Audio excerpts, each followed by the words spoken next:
After seeing how you can go about creating a motion tween, the next question is how can you modify a motion tween outside of its most basic setup that we saw in the last movie.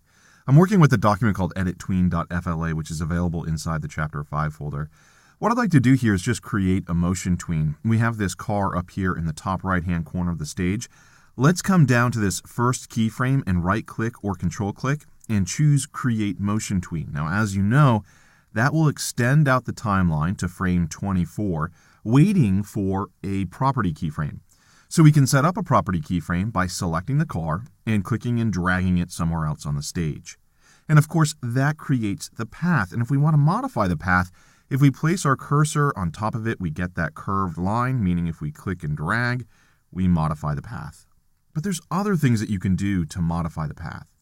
For example, if you click on the path, you'll select it. And once you select it, if you hover over it, you'll notice you get a move icon next to your arrow, meaning if you click and drag, you'll pick up the entire animation and move it. What we can also do is come over and choose the white arrow tool, which is called the sub-selection tool here inside of Flash. If you come over and click on an anchor point, you'll get these control arms giving you the ability to alter the direction of the path. So here we can create a nice S-curve. If you go ahead and press Enter or Return on the keyboard, you can see that that's the case. Now, because this is a property keyframe, you can also do other things to this instance. For example, if you come over and choose the arrow tool, the selection tool, you can then come over and highlight the car. At this point, you have the ability to change certain properties, like the color effect. If you wanted to change the brightness or the tint, or even the alpha, you can do that. By dragging the alpha slider down to 0%, not only will the car animate along this path, but it will fade out as it animates.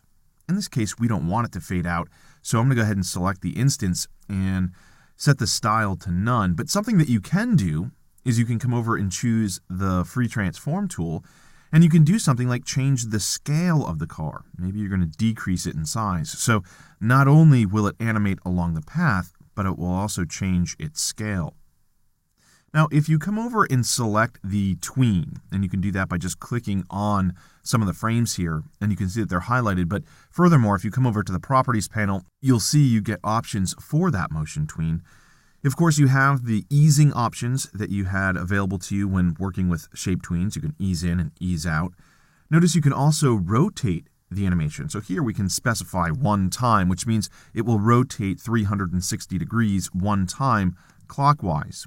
Of course, you can add a certain number of degrees to that rotation if necessary. We don't want to rotate this, but if I just scrub the playhead, we can see the rotation taking place within the animation. What I'd like to do is set the rotate option back to 0 times, and I just want to show you that there is an option called Orient to Path. Right now, if you take a look at the car, it stays essentially in the same exact position as it animates. What you could also do is essentially have it rotate around the anchor point by selecting Orient to Path. In this case, it won't make a lot of sense, but you'll notice that the car changes direction as the path changes direction. So I'm going to go ahead and deselect that.